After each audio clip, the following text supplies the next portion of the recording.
قرآن کو سمجھنے کے لیے اللہ کے رسول صلی اللہ علیہ وسلم کے دن اور رات کے عمل، آپ کے اخلاق اور احکام سمجھنے کے لیے حدیث کا علم بہت ضروری ہے، اور اسی لیے ہم آپ کے سامنے استاذہ اسکالر فرحات ہاشمی کے بیان پیش کر رہے ہیں پوڈ کاسٹ کے ذریعے دعویٰ کے نظریے سے۔ تقبل اللہ منا و منکم، آمین۔ امام بخاری کی والدہ بھی بہت نیک خاتون تھی۔ اللہ تعالیٰ سے دعائیں کرنا، رونا، عاجزی کرنا ان کی زندگی کا ایک حصہ تھا۔ روایات میں آتا ہے کہ بچپن میں امام بخاری کی آنکھیں خراب ہو گئیں، نگاہ جاتی رہی، بہت طبیبوں سے علاج کروایا لیکن سب عاجز آ گئے۔ ان کی والدہ نے حضرت ابراہیم علیہ السلام جو پیغمبر تھے ان کو خواب میں دیکھا۔ وہ فرما رہے ہیں کہ تمہارے دعا کرنے اور رونے کی وجہ سے اللہ نے تمہارے بیٹے کی آنکھیں درست کر دی۔ تمہارے دعا کرنے اور رونے کی وجہ سے اللہ نے تمہارے بیٹے کو صحت دی۔ وہ کہتی ہیں کہ جس رات میں نے خواب دیکھا، اسی دن صبح جب میں اٹھی تو میں نے اپنے بیٹے کی آنکھوں میں روشنی واپس پائی۔ اس کی بہت تفصیلات نہیں ملتی کہ کیا وجہ تھی، کیوں گئی اور پھر کیا ہوا۔ بہرحال جب ان کی نگاہ پلٹی تو وہ اتنی تیز تھی کہ تاریخ میں یہ بات درج ہے کہ انہوں نے چاندنی راتوں میں بیٹھ کر تاریخ کبیر کا مسودہ لکھا، کیونکہ اس وقت راتوں کو لائٹس تو نہیں ہوتی تھی، بجلی نہیں ہوتی تھی، تو چاند کی روشنی میں بیٹھ کر بھی لکھ پڑھ لیتے تھے۔ بخارا کے علاقے کے بارے میں آپ جانتے ہوں گے کہ یہ خراسان میں واقع ہے، اور اس کے آس پاس کے علاقوں میں سمرقند، بیکن، خوارزم کے مشہور شہر ہیں۔ یہ نام تاریخ میں آپ پڑھتے رہتے۔ ایک مشہور شخصیت ہے نا خوارزمی کی، سنا ہوگا نام، تو وہ بھی خراسان کے علاقے میں تھے۔ سمرقند کا نام بھی سنا ہوگا۔ بخارا کب فتح ہوا؟ اتنی بلند ہستی جو پیدا ہوئی بخارا میں، تو ظاہر ہے کہ اس میں ان لوگوں کا ہاتھ بھی ہے جنہوں نے بخارا فتح کیا اور بخارا کے لوگوں کو اسلام کی دعوت دی۔ مورخین اس بارے میں مختلف اقوال لکھتے ہیں۔ موجم البلدان ایک کتاب ہے جو مختلف شہروں کے ناموں اور ان کی تفصیلات پر مشتمل ڈکشنری ہے۔ یعنی مسلمانوں نے جب دنیا کے بڑے بڑے علاقے فتح کیے تو پھر یہ کنفیوژن پیدا ہونے لگی کہ کون سا علاقہ اور کہاں، تو اپنی آئندہ نسلوں کو ان علاقوں سے متعارف کرانے کے لیے کتابیں لکھی گئیں، ڈکشنریز تیار ہوئیں، اور وہ ڈکشنریز کیا تھی؟ جو شہروں کے ناموں کی تفصیلات پر مشتمل تھی۔ مثلا آپ اگر ایک ڈائریکٹری بنائیں کہ پاکستان کے سارے شہر اور پھر ان کی مسافت، کتنے لمبے کتنے چوڑے، کہاں واقع، آس پاس کون سے علاقے ہیں، اور پلس اس شہر کے بڑے بڑے عالم کون ہیں، وہاں سے منسوب کون کون لوگ ہیں، کن لوگوں نے علم کے کسی بھی شعبے میں بڑا کمال پیدا کیا۔ آج کل کوئی ایسی کتاب پائی جاتی ہے آپ کے ہاں؟ ہمیں تو اپنے بہت سے شہروں علاقوں کے نام بھی پتہ نہیں، اور اپنے شہر میں رہتے ہوئے اس شہر کے علاقوں کے نام بھی پتہ نہیں۔ ہم تو اتنے بے خبر لوگ ہیں، ضرورتیں محسوس نہیں کرتے، بے نیاز لوگ ہیں۔ اس علم کی ضرورت ہی کیا ہے آخر؟ آپ میں سے کوئی بتائے گا کہ اس دور کے لوگوں کو یہ ضرورت ایک تو اس وجہ سے پڑی کہ ایک تعارف ہو، اور دوسرے بنیادی وجہ کیا تھی، وہ اسپرٹ کیا تھی جس نے انہیں ایسی کتابیں لکھنے پہ مجبور کیا؟ وہ کئی 100 سال پہلے بھی یہ پلاننگ کرتے تھے کہ کتنے علاقے مسلمان ہو چکے، ابھی اور کہاں تک اللہ کا پیغام پہنچانا ہے، کہاں کتنی خیر ہے، کس شہر میں کون عالم ہے، کس سے ملنے جانا ہے، کہاں جا کے سیکھنا ہے۔ آج جب یہ شوق ہی نہیں رہے، امت مسلمہ اپنے وجود کا مقصد ہی بھول گئی کہ ہم پیدا کس لیے ہوئے ہیں، تو وہ کیوں کر پلاننگ کریں گے کہ پاکستان کے شہر کتنے ہیں، قصبے کتنے ہیں، دیہات کتنے ہیں، کون سی زبانیں وہاں بولی جاتی ہیں، وہاں اسلام کی تبلیغ کے مواقع کیا ہیں، وہاں کے لوگوں کی تعلیمی، دینی، اخلاقی حالت کیا ہے، ہم کہاں کہاں جا سکتے ہیں، کیا کیا کر سکتے ہیں، کس کی کہاں کتنی خدمت کر سکتے ہیں، سوچتے ہی نہیں۔ لیکن اگر آپ حقیقی معنوں میں مسلمانوں کی گزشتہ تاریخ پڑھیں تو آپ حیران ہو جائیں کہ 1000 سال پہلے یہ مسلمان کس قدر ترقی یافتہ تھے اور کتنے ویل آرگنائزڈ تھے۔ بہرحال بخارا کب فتح ہوا، اس کے بارے میں بہت سی روایات ہیں۔ ان میں سے ایک روایت جس کو وزن دیا جاتا ہے وہ یہ کہ حضرت عثمان کے بیٹے سعید نے امیر معاویہ کے دور میں 55 ہجری میں اس کو فتح کیا۔ سعید حضرت عثمان کے بیٹوں میں سے، اور یہ جو تھے وہاں خراسان کے حاکم تھے امیر معاویہ کی طرف سے۔ بہرحال بخارا کے بارے میں کئی روایات بھی آتی ہیں کہ بہت بابرکت شہر ہے، بہت فضیلت والا، لیکن ان میں سے کوئی بھی روایت صحت کے درجے پر نہیں پہنچتی، اس لیے اس کو بیان کرنے کی ضرورت نہیں۔ امام بخاری کی ولادت 13 شوال 194 ہجری میں جمعہ کی نماز کے بعد بخارا میں ہوئی۔ یہ تاریخ کیسے پتہ چلی؟ امام بخاری خود لکھتے ہیں کہ اپنا سن ولادت میں نے اپنے والد کے ہاتھ کا لکھا ہوا پایا، میں نے اپنے والد کے ہاتھ کا لکھا ہوا یہ سن پایا۔ امام بخاری کے علاوہ اور لوگ بھی کچھ بخارا سے نکلے تھے، اس میں ایک بڑی مشہور شخصیت ہے، ابن سینا کا نام سنا؟ ابو علی سینا جس کو بولتے ہیں، فلسفہ یونان اور طب اور منطق کا معلم ثانی جن کو کہا جاتا ہے، وہ بھی بخارا ہی سے تعلق رکھتے تھے۔ ابو علی سینا کا نام بہت آپ پڑھیں گے۔ امام بخاری کی تعلیم و تربیت کس طرح ہوئی، چند باتیں اس کے بارے میں۔ جیسا کہ آپ دیکھ رہے ہیں کہ ان کی تعلیم و تربیت میں ان کے والدین کا بہت ہاتھ تھا، ان کی نیکی، تقوی اور پرہیزگاری، ان کی دعائیں اور ان کا رزق حلال اور علم کی عام فضا جو گھر کے اندر ہی موجود تھی۔ لیکن اس کے ساتھ ساتھ انہوں نے ابتدا میں اپنے علاقے کے لوگوں سے بھی علم حاصل کیا اور بعد میں جہاں جہاں تک جا سکتے تھے سفر اختیار کیے اور علم حاصل کیا۔ آپ کے والد کی وفات بچپن میں ہی ہو گئی، یعنی آپ چھوٹے تھے۔ اس کے بعد ساری پرورش اور تربیت والدہ نے کی۔ اس سے کیا پتہ چلتا ہے کہ بچوں کی تربیت میں اگرچہ باپ بھی ذمہ دار ہے، لیکن اگر باپ اپنی یہ ذمہ داری ادا نہ کرے تو ایک عورت یہ کہہ کے بچوں سے غافل نہیں ہو سکتی کہ باپ نے یہ فرض پورا نہیں کیا اور وہ نہیں کرتا تو ہمیں اس سے کیا۔ نہیں، صرف امام بخاری ہی نہیں، بے شمار اور شخصیتیں ایسی ہیں کہ جن میں ہم دیکھتے ہیں کہ باپ کے بغیر ماؤں نے اپنے بچوں کی بہترین تربیت کی۔ بہت چھوٹی عمر میں تھے کہ آپ کو احادیث یاد کرنے کا شوق پیدا ہوا۔ اپنے بارے میں وہ خود لکھتے ہیں، الہمت حفظ الحدیث وانا فی المکتب۔ الہمت کا کیا مطلب ہے؟ میرے دل میں خیال آتا تھا، الہام ہوتا تھا۔ الہام کیا ہوتا ہے؟ یعنی ایک خاموش خیال جو دل میں بار بار، جسے آپ کہتے ہیں نا آئیڈیا، اور ایک دم بیٹھے بیٹھے آپ کو کوئی چیز کلک کرتی کہ مجھے یہ کرنا چاہیے، اور پھر آپ کے اندر ایک تڑپ پیدا ہو جاتی، مجھے یہ کرنا چاہیے، مجھے یہ کرنا چاہیے۔ اس سے کیا پتہ چلتا ہے کہ یہ کہاں سے آ رہا ہے بار بار سوچ، جو ماحول میں نہیں، ادھر ادھر کچھ نہیں، وہ اللہ تعالیٰ آپ کے دل میں ڈالتے ہیں۔ اللہ نے جس سے جو کام لینا ہوتا ہے پھر اس کے لیے اس کے دل میں وہ خیال ڈال دیتا ہے۔ اسی لیے آتا نا یہدی من یشاء، جسے چاہتا ہے ہدایت دیتا ہے۔ اب آپ دیکھیں کہ اگر آپ یہ سوچیں کہ پھر ہمارا تو کوئی قصور نہیں، ہمارے دل میں تو کبھی کوئی خیال آیا ہی نہیں، تو اللہ نے ان سے کام لینا تھا، لے لیا۔ کبھی آپ نے یہ سوچا کہ کیا وجہ تھی؟ اس دور میں تو بہت سے محدث پیدا ہوئے، ایک طرف امام بخاری، دوسرے امام مسلم، اور بے شمار علماء سے دنیا بھری ہوئی تھی، اور آج خالی نظر آتی ہے۔ کیوں؟ کیا اللہ تعالیٰ نے سارا الہام انہی کو کر دیا اور ہمارے لیے کچھ بھی نہیں چھوڑا؟ ہم تو مائل بکرم ہیں، کوئی سائل ہی نہیں۔ مائیں اس چیز کی دعائیں مانگنے والی ہی نہیں، باپ اس چیز کے لیے تڑپنے والے ہی نہیں، معاشرے کے اندر ایسا کوئی شوق ہی نہیں، تو یہ سب کچھ کہاں سے پیدا ہو؟ کسی بھی پودے کے، کسی بھی فصل کے تیار ہونے کے لیے ایک ماحول چاہیے۔ جب وہ ماحول نہیں تو سوچ بھی نہیں آتی، الہام بھی نہیں ہوتے۔ آپ دیکھیں جتنی بھی ایجادات ہوئی ہیں ان سب کے پیچھے کیا تھا؟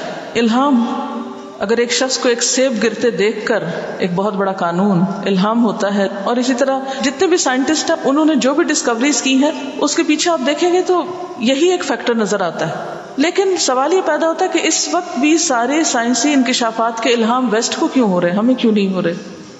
سب کچھ ادھر کیوں چلا گیا؟ تو الہام کے لیے بھی پھر قابلیت چاہیے۔ آپ کو اس قابل ہونے کی ضرورت ہے کہ الہام ہوا کریں۔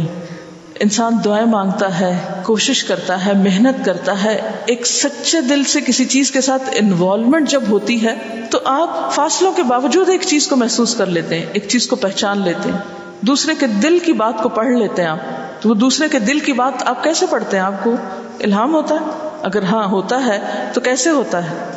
وہ ایک تعلق کی وجہ سے ہوتا ہے نا۔ اگر انسانوں کے ساتھ گہرے تعلق کی وجہ سے ان کی پسند ناپسند اور ان کے احساسات اور جذبات آپ کو الہام ہونے لگتے ہیں، بیٹھے بیٹھے آپ کے دل کو تکلیف ہونے لگتی ہے، تو کیا نیکی کے کام کرنے کے لیے الہام نہیں ہو سکتے؟ اور یہ چند ہی لوگوں کو کیوں ہوتے ہیں؟ سب کو ہو سکتے ہیں اگر ہم سب سچے دل سے اس چیز کے لیے کوشش کریں، دعا مانگیں۔ بہرحال امام بخاری کہتے ہیں کہ خدا نے مجھے اس وقت حفظ حدیث کا شوق دیا، الہام کیا میرے دل میں جب میں مکتب میں ہی تھا۔ مکتب کہتے تھے پرائمری اسکول کو، آپ یوں سمجھیں جیسے پرائمری اسکول ہے، مکتب مدرسہ سے پہلے، جس میں بچے کو بالکل بیسکس لکھنا پڑھنا سکھایا جاتا تھا۔ وراق کہتے ہیں، ایک راوی ہیں، میں نے امام بخاری سے پوچھا آپ کے دل میں جس وقت حفظ حدیث کا شوق دیا گیا تھا آپ کی عمر اس وقت کیا تھی؟ کہنے لگے 10 سال یا اس سے کم۔ اسی وقت سے آپ محدثین کے درسوں میں شریک ہونے لگے، یعنی 10 سال کی عمر میں جب لکھنا پڑھنا سیکھ لیا اور ابتدائی بیسک نالج حاصل ہو گیا تو اس کے بعد وہ کیا کرنے لگے؟ محدثین کے حلقوں میں جانے لگے۔ حلقہ کیا ہوتا ہے؟ سرکل۔ سرکل کس چیز کا؟ علم کی مجلسوں کے لیے یہ لفظ استعمال ہوتا تھا۔ اس زمانے میں انسٹیٹیوشنز نہیں تھے۔ یاد رکھیے کہ اسلام نے انسٹیٹیوشنز نہیں دیے، افراد دیے، انسان دیے، انسان پیدا کیے، اور پھر ہر فرد اپنی ذات میں ایک انسٹیٹیوشن ہوتا تھا۔ حضرت ابراہیم علیہ السلام کے بارے میں کیا آتا ہے؟ کان ابراہیم امتن قانتا للہ۔ ابراہیم ایک پوری امت تھے، یعنی ان کے آس پاس کوئی نہیں تھا، وہ ایک تھے، لیکن ایک ملٹی پلائی ہو کے کتنے ہو گئے، کہاں تک وہ سلسلہ پھیلا۔ اس لیے ادارے تو ایک پلیٹ فارم ہوتے ہیں، اصل چیز افراد ہوتے ہیں۔ اگر افراد کے اندر قابلیت ہے، سچی لگن ہے، شوق ہے، جذبہ ہے، تو وہ صحرا میں بھی جا کے بیٹھ جائیں تو محفلیں جم جائیں گی، وہ کہیں بھی جائیں تو آبادی ہو جائے گی۔ جیسے ابراہیم علیہ السلام مکہ کی بے آب و گیا وادی جس میں کوئی انسان نہیں، وہاں آ کے اپنی اولاد کو بساتے ہیں، اور آج مکہ سے بڑھ کر کوئی جگہ بتائیں جہاں اتنی رونق ہو یا اتنی آبادی ہو یا اتنے وزٹرز وہاں آتے ہیں، اور مستقل طور پر، یعنی 24 گھنٹوں میں کوئی 1 گھنٹہ تو کیا 1 منٹ بھی ایسا نہیں گزرتا سارے سال میں کہ جس میں کوئی نہ کوئی شخص اس خاص جگہ کو آباد نہ کیے ہوئے ہو، اس کے گرد طواف نہ کر رہا ہو۔ اللہ نے یہ اعزاز کس کو بخشا؟ کس کی کوششوں اور قربانیوں کے نتیجے میں یہ سب آبادی ہوئی؟ ایک شخص۔ اس لیے آپ اپنے آپ کو کبھی تنہا نہ سمجھا کریں، ایک نہ سمجھا کریں، معمولی نہ سمجھا کریں۔ انسان کی قوت نہ مال سے ہوتی ہے، نہ دوسرے آس پاس کے افراد سے ہوتی ہے۔ اس کی قوت کا راز اللہ سے تعلق اور اللہ پر بھروسہ ہے۔ کیوں کہا اقبال نے کہ مومن ہے تو بے تیغ بھی لڑتا ہے سپاہی۔ بے تیغ ہو آپ، کچھ بھی نہ ہو، تو جب تک آپ کی نگاہ میں، آپ کے دل میں تبدیلی نہیں آئے گی، وہ شوق پیدا نہیں ہوگا تو کچھ نہیں ہو۔ اور اگر وہاں واقعی کوئی سپارک ہو گیا، ہر چیز جگمگا جائے گی۔ ہم غیر اللہ کے سہارے ڈھونڈتے رہتے ہیں نا، یہ ہو تو یہ ہوگا، وہ ہو تو یہ ہوگا، ایسا ہوگا تو وہ ہوگا۔ یہ سب بے معنی باتیں، یہ سب چیزیں تو ایک بونس ہیں، ہو جائیں تو بہت اچھا، اور اگر نہ بھی ہوں اور آپ ہیں اور آپ کے دل میں ایمان ہے اور جذبہ ہے اور لگن ہے سچی، تو بہت کچھ ہو جائے گا۔ آپ میں سے ایک ایک جہاں بیٹھے گا، جہاں جم جائے گا، وہیں سے نور پھوٹنے لگے گا۔ اور اگر آپ میں کچھ نہیں نا، تو ایک بہت بڑی بلڈنگ بھی ہو، ہر چیز سے لیس ہو، افراد نہ ہوں، تو عمارتیں اور مشینیں اور مادی چیزیں کچھ بہت فائدہ نہیں دیتی۔ ہاں ایک فرد بھی ہو تو چھوٹی سی مشین بھی بہت بڑی ہوتی، اور اگر زیادہ ہو جائے تو اور زیادہ کام ہو جائے گا، پھر مشینیں بھی کام آتی۔ لیکن افسوس کہ ہمارے ہاں مجموعی صورتحال کیا ہے کہ ہم انسان کی قدر نہیں جانتے۔ اپنے آس پاس معاشرے میں دیکھیں کہ سب سے زیادہ ارزاں سستی چیز کیا ہے جو غیر ضروری ہے؟ انسان۔ تو انسان کی قدر کرنا جانیں۔ بہرحال ابتدائی دور میں ہی انہوں نے جس محنت اور لگن سے کام شروع کیا کہ نہ صرف احادیث یاد کی بلکہ ان کی سند بھی یاد کی۔ سند جانتے ہیں نا، چین آف ٹرانسمیٹرز۔ ان کے ابتدائی دنوں کا یہ واقعہ ہے کہ ایک مرتبہ امام بخاری کے سامنے ایک سند پیش کی گئی، یعنی ایک حدیث کی سند۔ اس کا قصہ کچھ یوں ہے کہ امام داخلی اس زمانے میں بخارا کے بہت بڑے محدث تھے، حسب معمول درس دے رہے تھے، امام بخاری بھی شریک تھے، اور آپ کی عمر 11 سال تھی اس وقت۔ ہم تو اپنے بچوں کو 11 سال تک نماز کا بھی نہیں کہتے، ہم کہتے ہیں بھی بچے ہیں۔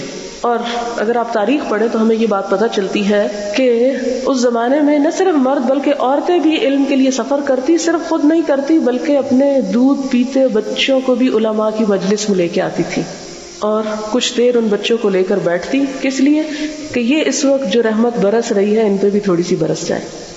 عموماً ہم کیا کرتے ہیں، ہم نماز پڑھتے کہتے ہیں بچے کو کمرے سے باہر نکال لے جاؤ، ہماری نماز خراب ہوتی ہے۔ نہیں، یہ نہیں کرنا چاہیے۔ ماں کو اجازت ہے کہ وہ اس کو اٹھا لے، اگر رو رہا ہے اس کو اپنے آس پاس رکھے۔ اسی طرح بعض اوقات مائیں قرآن پڑھتی ہیں یا کوئی اسی قسم کی محفل ہوتی ہے تو اس میں بچوں کو یا ایون جوان بچیوں کو بھی نہیں لے کے آتی مائیں، وہ کہتی ہیں یہ تو ہمارے اب سننے کے دن، ان کے سننے کے دن تھوڑی ہیں، وہ تو کھیلنے کودنے کے دن ہیں ان کے۔ لیکن ہمارے اسلاف کا طریقہ اس سے بالکل مختلف تھا. ان کا طریقہ کیا ہوتا تھا کہ وہ اپنے چھوٹے چھوٹے بچوں کو بھی برکت کے لیے، اس محفل کی رحمت کے لیے ان محفلوں میں شریک کرتے. مجھے بہت سارے اجازت حدیث کے سرٹیفکیٹ پڑھنے کا موقع ملا مختلف لائبریریز میں، مخطوطات کی شکل میں بھی.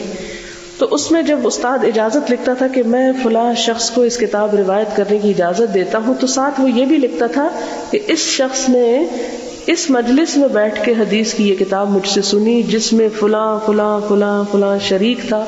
بعض اوقات بہت سارے اہم لوگوں کے نام لکھے ہوتے تھے، اور ساتھ یہ بھی لکھا ہوتا تھا کہ فلاں بچہ بھی اس میں شریک تھا. اور کئی واقعات ایسے ہوئے کہ وہ بچے جب بڑے ہوئے تو انہوں نے اپنی نسبت اس استاد سے کی کہ ہم فلاں کی مجلس میں حاضر ہوئے تھے. وہ سرٹیفکیٹ ان بچوں کے بڑے ہو کے کام آیا. ہم عموماً کہتے ہیں کہ بچہ ہے، اس کو کیا پتا. بچہ روتا ہے نا، اس کو کیا پتا وہ کیوں رو رہا ہے کسی چیز پہ. بچہ ہنستا ہے نا، کیوں ہنستا ہے. آپ اس کو چھیڑتے ہیں، مذاق کرتے ہیں، اس کو محسوس کرتا ہے، اس کو کیا خبر. نہیں، یہ سب کچھ جو وہ کرتا ہے، غضبناک ہوتا ہے، خوش ہوتا ہے، ناراض ہوتا ہے، جتنے بھی ری ایکشنز کرتا ہے، یہ سب اس کے سمجھدار ہونے کی دلیل ہوتے ہیں. وہ جان سب کچھ رہا ہوتا ہے، محسوس سب کچھ کر رہا ہوتا ہے، ایکسپریس کم کر سکتا ہے. اس کے کمپیوٹر میں ہر چیز، کہا جاتا ہے کہ 18 ماہ میں سب فیڈ ہو چکا ہوتا ہے، سارا پرنٹ بن چکا ہوتا ہے. پھر بڑے ہو کے وہ ڈیولپ ہوتا رہتا ہے اور ضرورت کے ساتھ ساتھ وہ باہر آتا ہے. تو ہمیں کبھی بچوں کے ساتھ یہ معاملہ نہیں کرنا چاہیے کہ ان کو ایسی مجلسوں سے یا ان چیزوں سے بالکل ہی دور. یہ نہیں کہ آپ ان کو بیچ میں لا کے بٹھا دیں، شور شرابہ کریں، ہنگامہ کریں. اور وہ بھی اس لیے کرتے ہیں کہ ان کو پتہ ہی نہیں ہوتا کہ یہ کس چیز کی مجلس ہے. وہ پہلی دفعہ آتے ہیں، پریشان ہو جاتے ہیں، لوگوں کو دیکھ کے گھبرا اٹھتے ہیں. لیکن جن بچوں کو بچپن سے تھوڑی تھوڑی عادت ہوتی ہے، ان کے لیے وہ چیز نئی نہیں ہوتی، وہ اس میں انجوائے بھی کرتے ہیں. تو بہرحال امام بخاری جو تھے 11 سال کی عمر کے تھے تو علامہ داخلی کی مجلس میں حاضر ہوتے تھے. علامہ داخلی بخارا کے عالم تھے. تو ایک دفعہ وہ حدیث پڑھا رہے تھے، امام بخاری شامل تھے. تو ایک حدیث کی سند بیان کرتے ہیں، سفیان عن ابی الزبیر عن ابراہیم. امام بخاری بول اٹھتے ہیں، کہتے ہیں کہ ابو الزبیر نے ابراہیم سے کبھی روایت نہیں کی، یہ آپ کی سند درست نہیں ہے. مراد اس سے یہ تھی، زبان سے یہ نہیں کہا کہ غلط کر رہے ہیں آپ. علامہ داخلی چونک اٹھے اور برہمی کے ساتھ کچھ ڈانٹ کے الفاظ فرمائے کہ یہ چھوٹا سا بچہ، اسے کیا ہمت ہوئی کہ بولے. لیکن امام بخاری نے نہایت عاجزی اور متانت سے عرض کیا، اگر آپ کے پاس اصل کتاب ہو تو اس کی طرف رجوع کر لیجیے، یعنی چیک کر لیں آپ. علامہ داخلی گھر تشریف لے گئے اور اصل کتاب کو ملاحظہ فرمایا. اس سے کیا پتہ چلتا ہے کہ ایک اصل نسخہ ہوتا تھا، پھر اس سے آگے کاپیز ہوتی تھی، اور جو بڑے بڑے علماء ہوتے تھے انہوں نے اپنی اصل کو حفظ کر رکھا ہوتا تھا، یاد کر رکھا ہوتا تھا اپنی کتابوں کو. کیوں؟ کیونکہ انہیں یہ ڈر ہوتا تھا کہ اگر ہماری کتاب گم ہو گئی تو ہم کیا کریں گے. اور خصوصاً عربوں کے ہاں تو یہ بات بہت تھی. وہ کہتے تھے کہ ہم تو اس علم کو علم ہی نہیں مانتے جو کتابوں میں لکھا ہوا ہے، علم وہ ہے جو سینے میں لکھا ہوا ہے. امام غزالی کے بارے میں شاید آتا ہے کہ وہ کہیں جا رہے تھے سفر میں، تو یعنی ساری زندگی جو پڑھا لکھا کتابیں جمع کی، کہیں جا رہے تھے تو ان کی کتابیں چوری ہو گئی، کسی نے پکڑ لی. تو کہ میں نہیں جاؤں گا جب تک میری کتابیں نہیں ہوئی، سارا علم تو میرا اس میں ہے. تو انہوں نے کہا کہ نہیں، علم وہ نہیں جو اس میں ہے، علم وہ ہے جو آپ کے پاس ہے. اس کے بعد انہوں نے علم کو یاد کرنا شروع کیا، اپنے سینے میں سمونا شروع کیا. لیکن اب ہم تو بڑے ہی خوش قسمت لوگ ہیں، اس لیے کہ ہمارے پاس کمپیوٹرز ہیں اور ہمارے پاس ویڈیو آڈیو کیسیٹس ہیں، سب کچھ ان میں لکھا ہوا ہے. کتابیں بھی اب تو پرانی ہو گئی، اس لیے پڑھنے کی بھی ضرورت نہیں، بس کچھ سن لیا، کچھ اس پہ بیٹھ کے دیکھ لیا، ملاحظہ کر لیا، ٹھیک ہے. نہیں، علم وہ علم ہے جو سینے میں اتر جائے اور عمل میں نظر آنے لگے. وہی علم انسان کے لیے خوشبو ہے. باقی تو کتابوں کی زینت ہے، یہ کمپیوٹر کی زینت ہے. اب ہوا یہ کہ علامہ داخلی نے اپنی اصل دیکھی اور اپنی غلطی کو تسلیم کر لیا. یہی علماء کی شان ہوتی ہے کہ وہ غلطی پر اڑتے نہیں، کبھی ضد بازی نہیں کرتے، انا کا شکار نہیں ہوتے. غلطی ہے غلطی ہے، اس لیے کہ انسان غلطی کر سکتا ہے، انسان بھول سکتا ہے، اس کو تسلیم کر لینا چاہیے. حقیقی علم کی پہچان یہ ہے کہ انسان جھکنا سیکھ لے، انسان کے اندر عاجزی آ جائے. جیسے آپ دیکھیں نا کہ ایک پھلدار درخت ہوتا ہے تو اس کے اوپر جو پھل ہوتا ہے وہ اس کو جھکا دیتا ہے. جب تک پھل نہیں ہوتا وہ اکڑا رہتا ہے. جتنا جتنا پھل لگتا جاتا ہے اتنی ہی عاجزی پیدا ہوتی جاتی. اس معیار پہ بھی ہم اپنے آپ کو پرکھیں تو ہم دیکھ سکتے ہیں ہر شخص اپنے اخلاق اور کردار اپنے انداز گفتگو سے پہچانا جاتا ہے کہ اس میں کتنا تکبر، کتنی اکڑ اور کتنا حقیقی علم ہے. بہرحال اب یہ ہوا کہ اس کے بعد امام بخاری سے ہی پوچھتے ہیں کہ کیفا ہوا یا غلام، ہاں بچے کیا ہے صحیح سند. امام بخاری فوراً عرض کرتے ہیں الزبیر وہو ابن عدی عن ابراہیم، علامہ داخلی نے قلم لے کر کتاب جس سے پڑھا رہے تھے اس کی تصحیح کر لی اور ندامت کے لہجے میں فرمانے لگے، لڑکے تمہارا قول صحیح تھا، غلطی میری تھی۔ کتنی بڑی عظمت ہے کہ پوری محفل میں کہہ دیا میری غلطی تھی۔ اس لیے کبھی کسی موقع پر اگر غلطی ہو جائے تو سب کے سامنے اسے تسلیم کرنے میں اور عظمت ہے کہ سب کی اصلاح ہو جائے۔ اگر کسی شخص کو خدا کا خوف ہے کہ مجھے جواب دہ ہونا ہے تو اس کو صرف اپنی ذات کی اصلاح نہیں، پھر سب کو جو اس نے غلط بتایا اس کی اصلاح کی بھی فکر ہوگی۔ امام بخاری سے کسی نے پوچھا کہ جس وقت علامہ داخلی کی غلطی آپ نے پکڑی تھی اس وقت آپ کی عمر کتنی تھی؟ تو انہوں نے کہا 11 سال۔ اس سے کیا پتہ چلتا ہے کہ امام بخاری ان علم کی مجلسوں میں محض وقت گزارنے کے لیے نہیں آتے تھے، بلکہ پورے ذوق شوق اور پوری یکسوئی اور توجہ کے ساتھ بیٹھتے تھے۔ ہمارے ہاں عام طور پر اگر ہمیں کوئی کام کرنے کا موقع بھی ملے تو ہم اس سے پورا فائدہ نہیں اٹھاتے، ہم اپنے وقت کی قیمت نہیں جانتے، اسے استعمال نہیں کرتے پوری طرح، ہر چیز کو بے دلی سے، کیئرلیسلی اور بس وقت گزارنے کے طور پر کہ ٹائم پاس کر لیں۔ کبھی آپ نے سوچا کہ ہمیں نماز میں خشوع و خضوع کے لیے کیوں کہا جاتا ہے؟ قد افلح المؤمنون الذین هم فی صلاتہم خاشعون۔ خاشع کا کیا مطلب ہے؟ کہ جو نماز کے اندر پوری طرح انوالو ہو جائے۔ خشوع تبھی آتا ہے نا، ویسے تو نہیں آتا۔ کسی بھی کام کے اندر جب پوری توجہ اور یکسوئی ہوتی ہے آپ کی اور خشوع ہوتا ہے تو اس کام کا لطف ہی کچھ اور ہوتا ہے۔ ہمیشہ یاد رکھیں کہ وقت تو گزر جائے گا، لیکن جس درجے کا اور جس لیول کا کام کیا ہوگا وہ باقی رہ جائے گا۔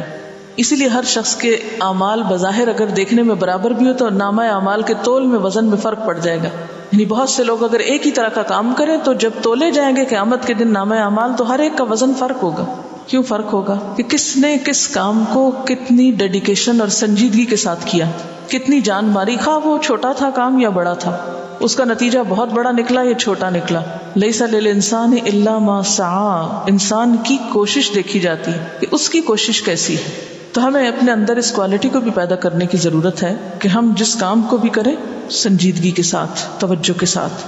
بہرحال امام بخاری کے دل میں 10 سال کی عمر میں علم حدیث حاصل کرنے کا جو شوق پیدا ہوا وہ تمام عمر جاری رہا۔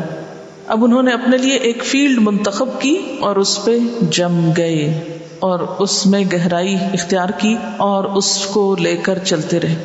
ہمارا حال کیا ہوتا ہے؟ ہم کبھی ایک کام شروع کرتے ہیں، وہ چھوڑا ایک اور شروع کر لیا، اس کو چھوڑا ایک اور شروع کر لیا، اور ساری زندگی ادھر ادھر ادھر ادھر، اور زندگی کے آخر میں کچھ بھی نہیں کیا۔ ہم ہر چیز سے متاثر ہو جاتے ہیں، ہر چیز سے اٹریکٹ ہو جاتے ہیں، ہر چیز ہمیں ڈسٹریکٹ کر دیتی ہے۔ پھر اپنے اندر کو پہچانے آپ کیا کرنے کے قابل ہیں، اس کو پہچان کر اسے استعمال کر لیں۔ تھوڑا تھوڑا بھی روز کریں گے تو زندگی کے اختتام پر بہت بڑا ہو جائے گا اور باقی بھی اس کے آثار رہ جائیں گے۔ ایسا کرنے میں آپ کی اپنی ہی بھلائی ہے۔ بہرحال امام بخاری نے نہ صرف یہ کہ احادیث یاد کی بلکہ اس کے علل کا بھی علم حاصل کیا۔ علل کیا ہوتے ہیں؟ علت سے، علت کیا ہوتی؟ سبب غامض خفی، وہ سبب جو غامض ہوتا ہے، واضح نہیں ہوتا، خفی یعنی چھپا ہوا ہوتا ہے، جو عام لوگوں کو نہیں پتہ چلتا، جو ظاہر میں نظر ہی نہیں آتا کہیں خلل، لیکن وہ حدیث کی صحت پہ اثر انداز ہوتا ہے۔ یعنی ہڈن اور چھپے ہوئے ایسے اسباب جو احادیث کی صحت کے لیے نقصان دہ ہوتے ہیں۔ یہ علم ہر ایک کو حاصل نہیں ہوتا۔ بہت سے لوگ ایک چیز کو صرف ظاہر سے دیکھتے ہیں، اوپر سے دیکھتے ہیں، اور اس کی تہ میں کیا ہے، اندر کیا ہے، اس تک جانے کی زحمت گوارا نہیں کرتے۔ تو علل کا علم علم حدیث میں مشکل ترین علم ہے۔ مثلا یہ ایسا ہی ہے نا کہ جیسے ایک ایکسپرٹ کی نظر ہوتی ہے اور ایک عام شخص کی نظر ہوتی ہے کسی بھی چیز کو جج کرنے کے لیے۔ مثلا میں اور آپ اگر اس عمارت کو دیکھیں گے تو ہم جو نقص نکالیں گے وہ کچھ اور ہوں گے، لیکن ایک انجینئر جو کچھ دیکھے گا وہ بالکل مختلف چیز ہوگی۔ تو بالکل اسی طرح ایک عام شخص کی نظر اور ایک عالم کی نظر میں فرق ہوتا ہے۔ تو امام بخاری نے اپنے لیے جو فیلڈ اختیار کیا وہ کیا تھا؟ علل حدیث کا۔ اس کے لیے کیا چیز چاہیے ہوتی ہے؟ حدیث کے راویوں کے حالات جاننا ہوتے ہیں کہ ہر شخص جو روایت کر رہا ہے وہ کون تھا۔ ہم تو اپنے کلاس کے لوگوں کو نہیں جانتے، روات حدیث جو کئی سو سال پہلے گزر گئے ان کو جاننے کی کیا زحمت کریں گے۔ پھر نہ صرف یہ کہ اس کے نام اور اس کے عام حالات بلکہ اس کی عدالت، یعنی راوی عادل ہے یا نہیں، ضابط ہے یا نہیں، دیانت ہے اس میں یا نہیں، اس کا صدق یعنی سچائی کتنی تھی، انٹیگریٹی کیا تھی، اس کی طرز معاشرت کیا تھا، اس کا رہن سہن کیا تھا، جائے سکون رہتا کہاں تھا، پیدا کب ہوا، وفات کب پائی، کس کس سے ملاقات کی اس نے۔ یہ اہم امور ہوتے تھے جو دیکھے جاتے تھے کسی بھی راوی کی پہچان کے لیے. اس سے پتہ چلتا تھا بہت سی چیزوں کا. جیسے انہوں نے کہا نا کہ ابو زبیر نے ابراہیم سے روایت نہیں کیا، تو یہ عام شخص نہیں پہچان سکتا. یہ وہی پہچان سکتا ہے جو ابو زبیر کو بھی جانتا اور ابراہیم کو بھی جانتا ہو کہ ان کی ملاقات ہوئی ہے یا نہیں، یا ایک علاقے میں تھے یا نہیں. امام بخاری نے سب سے پہلے اپنے علاقے کے لوگوں سے علم حاصل کیا. ان میں محمد بن سلام بیکندی، محمد بن یوسف بیکندی، عبداللہ بن محمد مسندی وغیرہ خاص طور پر مشہور ہیں. ان سے امام بخاری نے علم حدیث کا ایک بڑا ذخیرہ حاصل کر لیا اور 16 سال تک اپنے علاقے میں ہی علم حاصل کرتے رہے اور اپنے علاقے کے تمام شیوخ سے اور تمام علماء سے استفادہ کر لیا. کوئی نہیں بچا جس کے پاس اب جائیں اور کچھ مزید سیکھیں. 16 سال کی عمر میں ٹین ایجر. ہم نے 16 سال کی عمر تک کیا کیا؟ خود کے بارے میں سوچیں. عقل مند وہ ہوتے ہیں جو اپنی ابتدائی عمر کو ضائع نہیں کرتے، کیونکہ وہ بھی تو پلٹ کے نہیں آتی نا. تو 16 سال کی عمر میں اپنے علاقے کے تمام علماء، محدثین، نامور شخصیتوں کے پاس جو کچھ تھا وہ اکٹھا کر لیا. اب تیار ہیں اپنے ملک سے باہر جانے کے لیے. ہم بھی تو 16 سال کی عمر میں بچوں کو امریکہ بھیج دیتے ہیں پڑھنے کو. 16 سال کی عمر میں عبداللہ بن مبارک کی کتابوں کو ازبر کر چکے تھے. اہل رائے کے اقوال اور اجتہادی مسائل سے بھی آگہی حاصل کی. ان کے شیوخ اور اساتذہ کے دلوں میں ان کا سکہ جم چکا تھا. بہت قدر کرتے تھے اپنے شاگرد کی. اچھے شاگرد ہمیشہ استادوں کی نظروں میں رہتے ہیں، کیونکہ انسان یہ سمجھتا ہے کہ بہرحال اچھے شاگرد جو ہیں انسان کے لیے صدقہ جاریہ ہوں گے. لہٰذا امام بخاری بھی اپنے استادوں کے منظور نظر تھے. بڑے بڑے شیوخ آپ کے سامنے درس حدیث دینے سے گھبرانے لگے کہ کہیں کوئی بات منہ سے غلط نہ نکل جائے کہ یہ لڑکا ہمیں پکڑ لے گا. عام طور پہ ایسا ہوتا ہے نا کہ اگر بہت پڑھا لکھا شخص کسی مجلس میں کوئی آ جائے تو درس دینے والا یا پڑھانے والا جو ہے وہ کنفیوز ہو جاتا ہے کہ نہیں اس کے سامنے نہیں بول سکتے. اب بہت سے لوگ ان سے یہ پوچھنا شروع ہو گئے کہ ہمیں فلاں کی اغلاط کے بارے میں بتا دیجیے کہ فلاں کی روایت میں کیا کیا غلطیاں ہیں. یعنی وہ علتیں معلوم کرنے لگے لوگ ان سے. ایک واقعہ بیان کیا جاتا ہے. علامہ سلیم بن مجاہد بیان کرتے ہیں کہ ایک روز میں محمد بن سلام بیکندی کی خدمت میں حاضر ہوا. انہوں نے فرمایا اس سے پہلے تم آتے تو تم ایک ایسا لڑکا دیکھتے جس کو 70,000 حدیثیں یاد ہیں. یہ سن کر مجھے بہت حیرت ہوئی. اسی وقت میں اس کی تلاش میں نکل کھڑا ہوا. اتفاقاً مجھ سے اس کی ملاقات ہو گئی، اس لڑکے کی یعنی امام بخاری کی. میں نے کہا لڑکے تمہارا دعویٰ ہے کہ مجھے 70,000 حدیثیں یاد ہیں؟ کہنے لگے ہاں بلا شبہ مجھے اس قدر یاد ہیں، بلکہ اس سے بھی زائد. اور صرف حدیثیں ہی یاد نہیں بلکہ جس حدیث کی نسبت سوال کرو گے خواہ مرفوع ہو یا موقوف ہو. مرفوع کا لفظ رفع سے ہے. رفع کا مطلب ہوتا ہے بلند ہونا. وہ حدیث جو حضور صلی اللہ علیہ وسلم تک جاتی ہو، آپ کا قول ہو، ما رفع الی النبی صلی اللہ علیہ وسلم، وہ مرفوع حدیث ہوتی ہے. جیسے یہ قولی حدیث ہے، میں نے ابھی جو قولی کہا نا، یہ سب مرفوع احادیث تھی جس میں حضور صلی اللہ علیہ وسلم نے فرمایا. پھر اس کے بعد آپ دیکھیں کہ وہ حدیث جو حضور صلی اللہ علیہ وسلم تک نہ پہنچے، صحابی کا قول ہو لیکن آپ کے بارے میں ہو مثلاً، تو یہ موقوف کا لفظ وقف سے ہے، رک گئی بات. یعنی آپ نے نہیں فرمائی، آپ سے پہلے ہی رک گئی اور صحابی نے فرمائی. ٹھیک ہے. اور مقطوع تابعی کی طرف نسبت ہوتی ہے. پھر امام بخاری کہتے ہیں کہ آپ صلی اللہ علیہ وسلم کا قول ہو یا فعل ہو، یا صحابہ کرام کا قول ہو یا فعل ہو، یا ان کے روات یعنی ان احادیث کے راویوں کی وفات اور جائے سکونت کی بات ہو، میں سب کے بارے میں بتا سکتا ہوں. تو اس سے ایک یہ پتہ چلتا ہے کہ اللہ تعالیٰ نے ان کو بہترین حافظہ بھی دیا تھا. حافظہ کے بارے میں بھی ایک یعنی میموری کے بارے میں بھی ایک بات یاد رکھیے، اس کو جتنا استعمال کریں گے یہ اتنی چمکے گی. انسان کا حافظہ ایسے ہی ہے کہ اگر اس کو آپ استعمال نہیں کریں تو زنگ لگنے لگے گا. اگر آپ کچھ دن قرآن نہیں پڑھیں تو آپ کو فیل ہوگا کہ میں تو بھول گئی ہوں، بھولنے لگ گیا، لگتا کچھ بھی نہیں آتا ہوتا نا.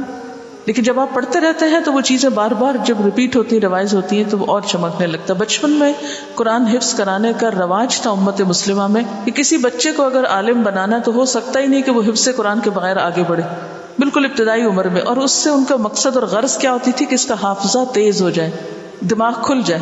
جب اتنی بڑی کتاب یاد ہو گئی تو پھر چھوٹی چھوٹی کتابیں یاد کرنا کچھ مشکل نہیں ہوگا. اور یہ بات تجربے سے بارہا ثابت ہوئی ہے. لیکن بعض لوگوں کی فوٹوگرافک میموری ہوتی ہے، وہ جو چیز ایک دفعہ پڑھ لیں پھر دوبارہ بھولتے نہیں، اور یہ اللہ کی خاص عنایت ہوتی ہے. ایسی چیزیں اللہ تعالیٰ چند ہی لوگوں کو عنایت کرتے ہیں، اور اس کو بھی پتا ہوتا ہے کہ کون ان چیزوں کی قدر کرے گا. بہرحال ایک بار محمد بن سلام بیکندی نے سفر سے پہلے امام بخاری سے کہا کہ تم میری کتاب کو دیکھ جاؤ اور جو غلطی اس میں پاؤ اس کی تصحیح کر دو۔